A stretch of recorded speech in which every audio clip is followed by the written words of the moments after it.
continuons maintenant avec le Togo et cette question, quid de la réouverture des écoles et des lieux de culte? En tout cas, quand on observe un peu la sous-région ouest africaine, plusieurs pays assouplissent les mesures de prévention prises dans le cadre de la lutte contre la pandémie à coronavirus.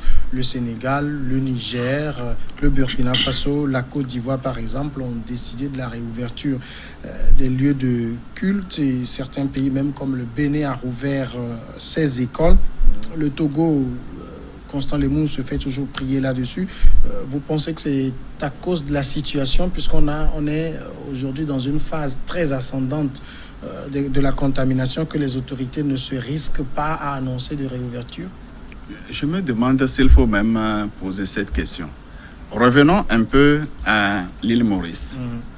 Quand bien même il y a 17 jours, il n'y a aucun cas, la réouverture des lieux de culte n'est pas encore envisagée. Oui. Nous sommes dans un pays où la courbe est ascendante par rapport aux contaminations. Est-ce qu'il y a même lieu de se poser la question s'il faut ouvrir les lieux de culte ou non? Pourquoi on les avait fermés? Les raisons pour lesquelles on avait fermé les lieux de culte, ces raisons n'existent-elles plus? Si la réponse est oui, allez ouvrir les lieux de culte. Si la réponse est non, nous n'avons même pas besoin d'en débattre. Aujourd'hui, je pense qu'il faut même verrouiller les lieux de culte. Il faut même verrouiller les mesures pour éviter les regroupements susceptibles de créer l'occasion de transmission du coronavirus. Est-ce que ce n'est pas un peu paradoxal quand on a fermé les lieux de culte parce qu'on trouve que c'est des endroits où les gens se réunissent et tout? Les marchés, vous avez vu?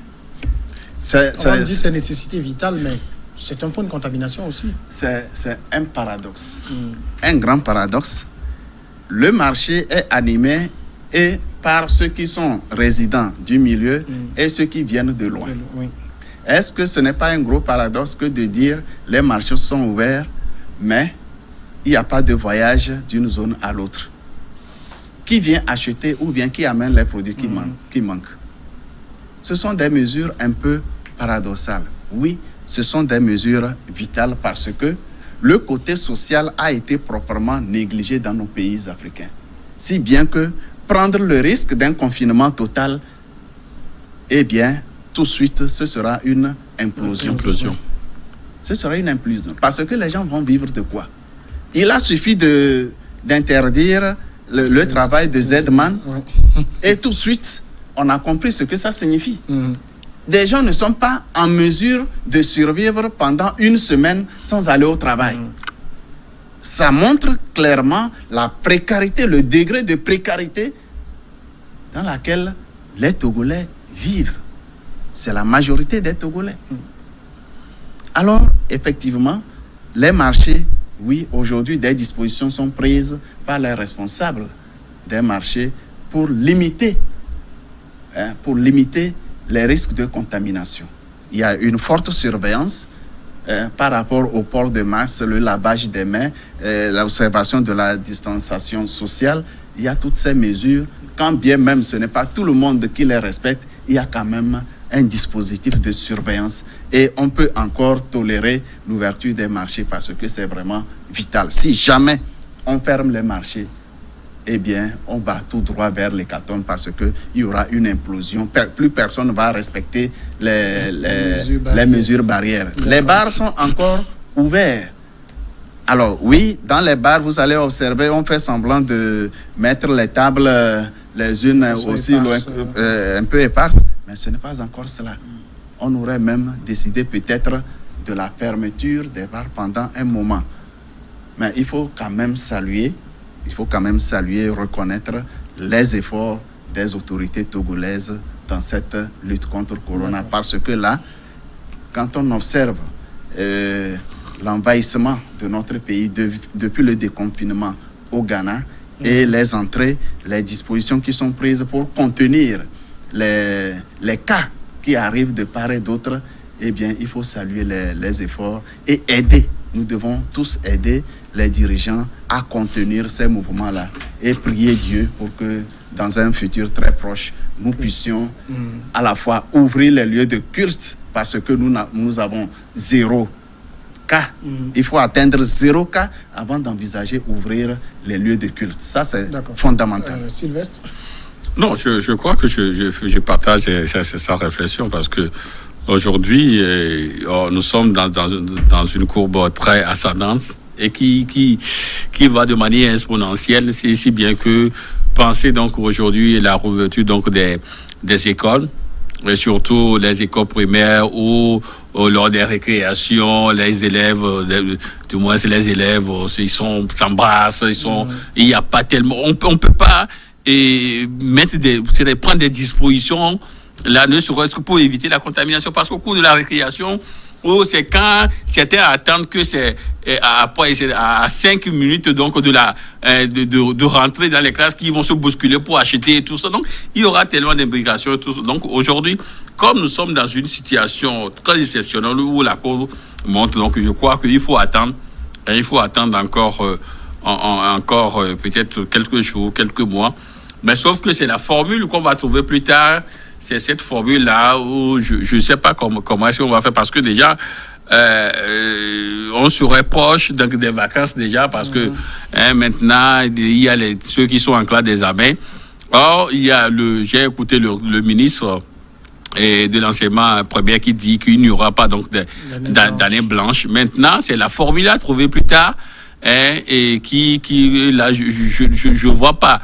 Et moi, peut-être que si je dois peut-être apporter du moins une solution, je me dis que au moins pour que ceux qui sont en classe d'examen, on peut quand même leur permettre d'aller donc à l'école, le temps donc de prendre des dispositions, parce que les autres ne sont pas là. On peut peut-être prendre une grande salle, les mettre avec, et les mesures de distanciation sociale peuvent être respectées, ne serait-ce que pour sauver l'année pour ces gens-là. Et pour ceux qui sont en classe de passage, peut-être qu'à la rentrée prochaine, on peut peut-être faire une évaluation sur deux semaines pour permettre à ceux-là de monter. Mais pour que ceux qui sont en classe d'examen, il faudrait qu'on soit regardant à ce niveau-là, parce qu'ils ne sont pas assez nombreux. Les élèves donc, de la classe de CPD, BPC, tout ça, on peut trouver une formule pour faire au moins finir donc, le programme avec ces gens-là, et imaginer peut-être faire des examens, peut-être au lendemain donc de l'après-Covid, c'est après Covid, c'est au lendemain donc quand le Covid est déclaré comme peut-être fini, il y aura plus de cas actifs, on peut donc faire des examens. Parce que pour leur permettre à eux au moins de finir le programme. Mais pour ceux de la classe de passage, l'évaluation peut être faite à tout moment, même peut-être à la rentrée prochaine. On peut prendre peut-être un mois pour faire quelques cours et pour qu'eux puissent faire des évaluations. Donc, je crois que ça... Il y a le président sénégalais, je l'ai dit tantôt, qui a aussi décidé de la réouverture des lieux de culte, et qui a eu cette phrase qui dit qu'il faut apprendre à vivre avec le virus. Parce que si ça va durer 10 ans, vous vous dites on va fermer pendant 10 ans.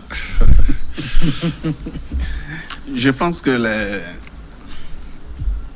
les pays africains, surtout les francophones, doivent arrêter de singer la France. Lorsque je suis les réactions, les initiatives, les décisions des dirigeants africains, c'est souvent, pour ne pas dire toujours, après ce que la France veut faire.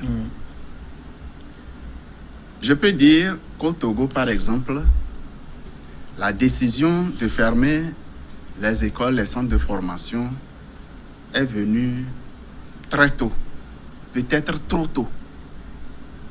On a vite paniqué. Je ne sais pas ce que ça a pu éviter, mais aujourd'hui, je suis convaincu qu'on aurait pu prendre des mesures barrières et laisser l'année se terminer. On aurait pu bien le faire. Parce que les programmes étaient déjà consommés à plus de 15%. Pas 115%. Les 4/5 au moins des programmes étaient déjà consommés.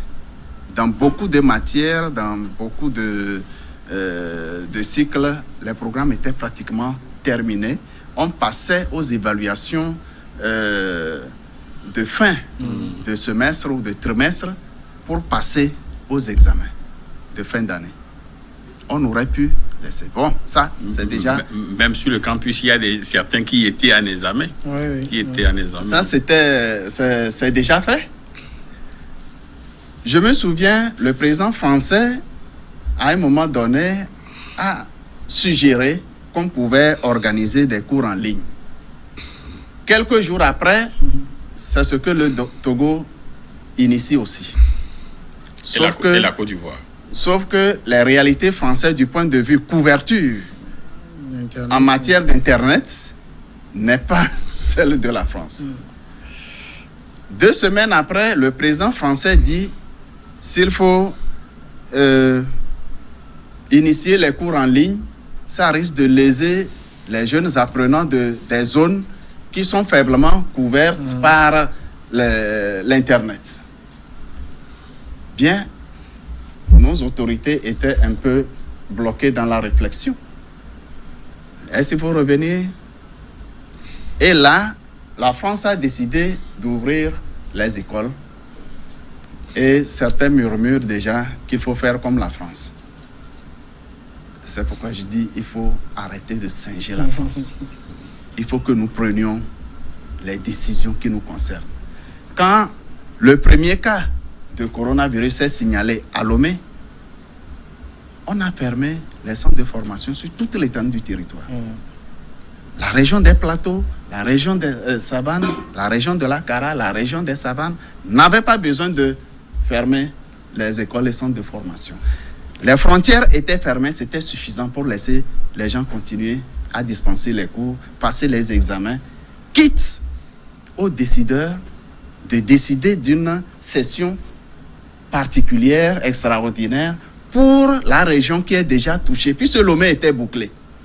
Tous les examens auraient passé avant qu'on ne signale les quelques cas sporadiques à l'intérieur du pays.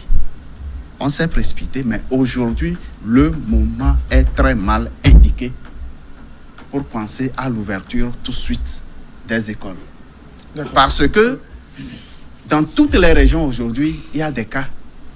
Les personnes contacts ne sont pas formellement identifiées. Toutes les personnes ne sont pas formellement identifiées. Il y a beaucoup de risques que la rouverture des classes puisse occasionner un boom de contamination. Oui, alors, pour conclure, s'il doit avoir urgence d'ouverture, que ça concerne uniquement et par palier les niveaux des examens et prendre toutes les mesures pour éviter que les jeunes qui reviennent sur les bancs de l'école ne viennent pas prendre le coronavirus. Ramener à la maison. Ce sont quand même des réalités, puisqu'on a parlé d'une courbe très ascendante pour le Togo.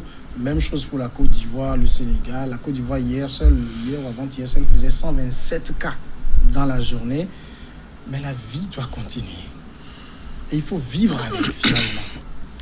Oui, la vie doit continuer. Il faut vivre avec le virus, parce que tout à l'heure, on donnait les prévisions. On en est peut-être jusqu'à la fin de l'année. Oui, c'est possible. Oui. C'est possible parce que même si le Togo arrive à avoir 0 cas, comme on l'a dit tout à l'heure pour l'archipel, donc il faut attendre observer de l'autre côté qu'est-ce que ça donne. Parce que si de l'autre côté, voilà que, et je te donne juste l'exemple où, au moment où nous étions à 25 cas actifs, au Ghana, il y avait tellement donc de cas de contamination. Et par des passerelles, tout ça, les gens, avec le déconfinement donc, du Ghana, voilà que nous sommes encore, nous assistons donc à une nouvelle phase de contamination au Togo. Donc si ici même nous avons 0 cas, il faut être à l'écoute donc du voisin, comment ça se passe chez lui. Donc, voyez-vous, donc, aujourd'hui, c'est pourquoi je dis que même si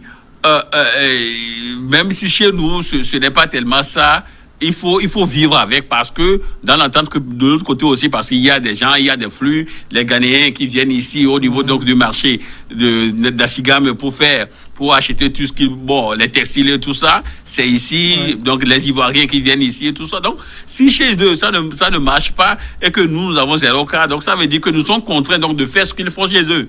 C'est-à-dire observer toujours les mesures barrières. Donc, à un moment donné, il y aura le virus, donc il faudrait quand même qu'on apprenne à vivre avec le virus. observer les mesures barrières. Je me dis que tout ce que nous avons aujourd'hui avec les laves, mais tout ça, on va conserver cela pour longtemps. Hein. Peut-être que ça va rentrer même dans les mœurs, dans les habitudes. Parce que normalement, ce sont en fait des choses que nous devons faire. Maintenant que le corona nous rappelle à l'ordre. Donc, on va vivre avec ces genres de système aussi longtemps que possible. Si peut-être nous sommes déjà dans la globalisation, dans la mondialisation. Donc, voilà. Donc, si c'est les États-Unis qui ont encore des cas, le Togo doit craindre. Parce que c'est vrai que nous ne partageons pas les frontières avec le Togo, mais du fait donc des flux, des allers-retours, des vols directs et tout ça, donc nous serons obligés, même si nous avons 0 cas, nous serons obligés de vivre comme les États-Unis qui ont encore peut-être 2 ou 3 cas. Donc à un moment donné, nous serons contraints de vivre avec le virus jusqu'à ce qu'on puisse peut-être être 0 cas dans le monde. Voilà. Alors, quand on va au niveau de la Corée du Sud, par exemple, je pense qu'ils ont eu, d'après ce que je suivais il y a 2 semaines, au moins 6000 cas, 4 décès. Et on a expliqué que c'est que la Corée du Sud n'a pas confiné. Les gens ont continué les activités, les marchés n'ont pas fermé, rien n'a fermé du tout, les églises étaient ouvertes, mais le port du masque était systématique. Finalement, est-ce que c'est parce qu'il faut envisager pour que la vie suive son cours normal que de fermer les choses et penser... On a tout fermé, mais vous voyez les cas? Vous avez parlé de la Corée. La Corée du Sud, oui. Même si ce n'est pas la Corée du Nord. La Corée du Nord n'a pas de cas. Hein? La discipline dans les Corées sont bien loin de la discipline dans notre pays. Est-ce qu'une consigne... On a gagné le pari du port de casque pour les motocyclistes, par exemple. On peut gagner. On peut, mais pour le moment, on ne l'a pas gagné. Il faut la gagner d'abord. À Lomé, plus ou moins, nous sommes habitués à cette situation de pandémie. Mais à l'intérieur du pays, qui accueille maintenant les cas, c'est la débandade. C'est la débandade. Les gens n'ont pas l'esprit tranquille à quoi que ce soit. Oui, on peut prendre des initiatives pour rassurer les gens. Même s'il faut vivre avec Corona pendant longtemps, il faudrait qu'on l'intègre dans notre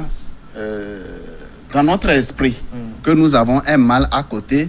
Oui, nous acceptons prendre des dispositions pour nous préserver de ce mal et continuer la vie normalement.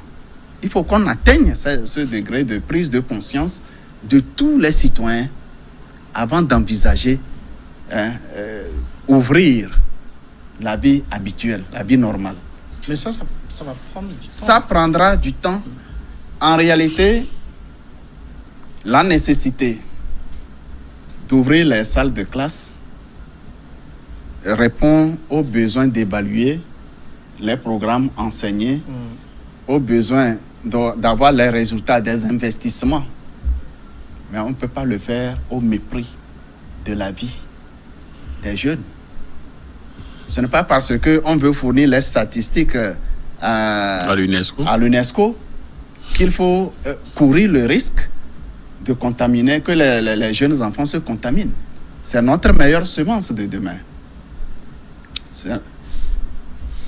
Déclarer que nous ne sommes pas en mesure de procéder aux évaluations maintenant, ce n'est pas un problème. Nous avons connu dans notre pays des années scolaires qui ont fini en novembre.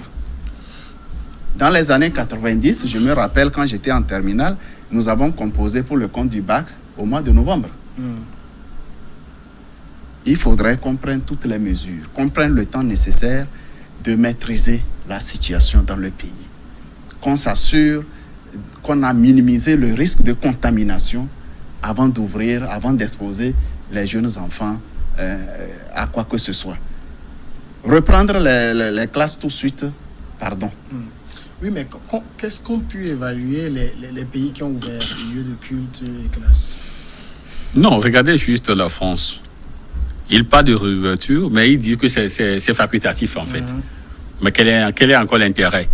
Si vous voulez réouvrir donc du moins les salles de classe, c'est pour permettre donc à tous les élèves donc de reprendre. Maintenant, on nous dit oui, on va reprendre les classes, mais ceux qui veulent peuvent aller. Donc, quel est encore l'intérêt? Donc, il y a le BD qui l'a déjà fait, mais bon, je ne sais pas tout comment ça se passe là. Mais c'est avec le port des masques et tout, pour les tout petits.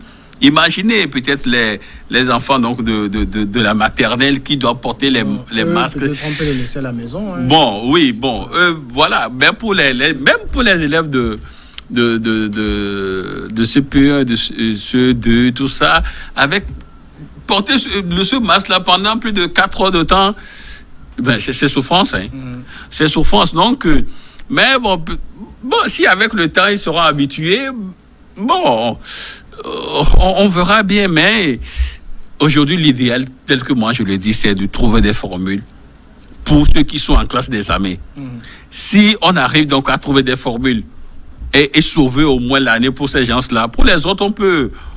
il y aura tellement de stratégies à faire. Donc, mais bon, oui, on va vivre avec le virus, mais soyons prudents dans certaines décisions. Soyons très prudents dans certaines décisions parce que je ne pense pas que le CHL Lomé commune qui abrite aujourd'hui les patients au Togo est peut-être plus de 1000 lits. Hein, non, je ne crois pas. Parce que, donc, à la ligne où les cas montent, voilà, c'est déjà inquiétant pour le CHL Lomé commune. Donc, si on doit réouvrir les écoles et puis on aura peut-être, c'est pas, on se retrouve avec 200 contaminations en une seule journée, imagine ce que ça peut donner. Donc, prenons assez de temps pour réfléchir sur ce qu'il y a fait. C'est vrai que on doit vivre avec, mais pour les tout petits et autres, il faut être extrêmement prudent. Voilà. S'agissant des églises, ça c'est les adultes. On peut voir aussi comment faire. Quand je parle d'église, je parle d'église de mosquée aussi. On peut voir comment faire. Je pense que par exemple au niveau du Sénégal, ils sont entendus pour dire on n'est plus trop serré dans les mosquées. Chacun vient avec sa natte de prière, dispositif de lave-mains et port de masque obligatoire. C'est des choses qu'on peut mettre en place dans les lieux de culte. Je ne suis pas pasteur, je ne suis pas imam. Je ne sais pas quelle est la nécessité que des gens se regroupent avant de prier. Si je connais un peu la Bible, elle a même prévu que la prière est la même lorsqu'on la fait seul ou en famille. Elle est la même que lorsque on se retrouve à l'église avec le prêtre. Sauf que les quêtes ne rentrent plus. Les quêtes ne rentrent plus. Il y a la communion aussi que tu ne prends plus. Bien sûr. Mais la communion, elle se prend d'esprit. Elle est beaucoup plus efficace quand elle se prend d'esprit. C'est ta conception. Alors, j'ai dit, si ce sont les revenus des prêtres et pasteurs qui posent problème, ok, on peut trouver aussi une formule. Mais je dis, pour eux. La vie humaine n'est pas à marchander. On ne prend pas de risque lorsque c'est la vie humaine qui est en jeu. On ne prend pas de risque. Ceux qui ont nécessairement besoin de prier ensemble, il y a des stades. On peut prendre des mesures de contrôle que les organisateurs des prières musulmanes, par exemple, mettent les nattes de prière sur toute la pelouse et une personne par natte qu'ils aillent prier. Pour les églises, que peut-être qu'on mette sur un banc qui devrait porter 6 personnes, qu'on mette 3 ou 2. Pour ceux qui ont vraiment besoin de se retrouver devant l'autel avant de croire en Dieu. La foi en Dieu n'exige pas qu'on soit ensemble dans un enclos qu'on appelle église. L'église est en nous, Dieu est en nous. Il est partout où nous sommes.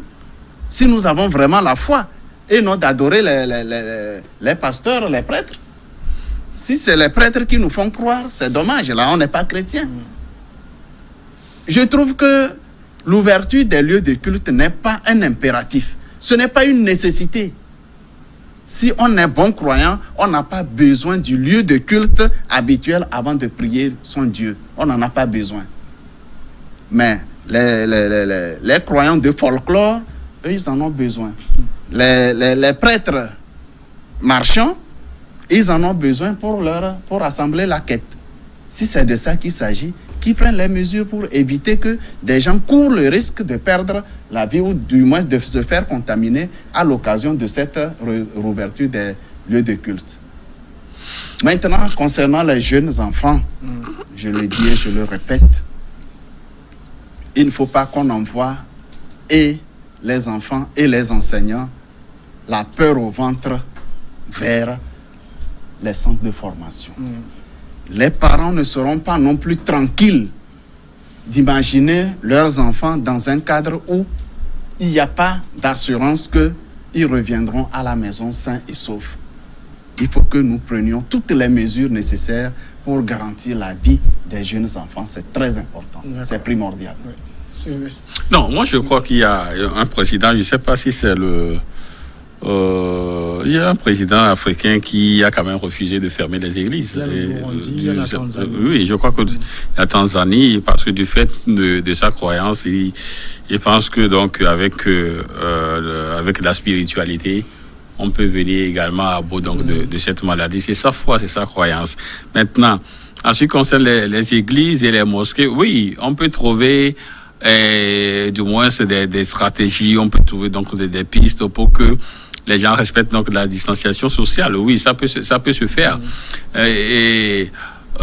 Si du moins les responsables donc de ces lieux de culte là sont c'est pas, si vous permettez peut-être la répétition, si ces responsables soient assez responsables, je crois que ils vont trouver des mesures pour qu'il n'y ait pas assez de monde dans les églises. Une mosquée de 500, on peut dire, ne peut accueillir que 200. Que 200, avec des mesures qui sont...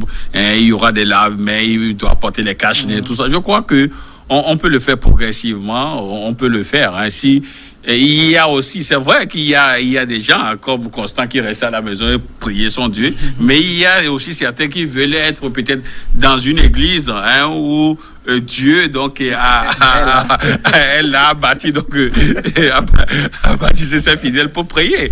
Donc ça dépend de la foi, de la conception de tous. Donc il faut c'est lorsqu'on on officie en latin que Dieu descend, que le Saint-Esprit descend. Oui, quand on officie en hébreu ou bien en kabyle ou en français, Dieu est un peu plus loin. Il faut revenir en latin. Voilà. Dieu là, il répond. C'est ça la croyance, c'est ça la foi donc de chacun. Il y a certains qui, c'est à la vue du prêtre qui se disent que oui, voilà quoi, il y a quelque chose qui est fait, mais d'autres non. Donc voilà, donc pour permettre donc à tout ce beau monde là de se sentir donc à l'aise dans sa croyance, dans sa foi, on peut trouver donc des formules pour le faire. Voilà. Merci Samuel de m'avoir permis de retrouver le plateau. Merci à tous aussi de nous avoir suivis. On est encore ensemble demain.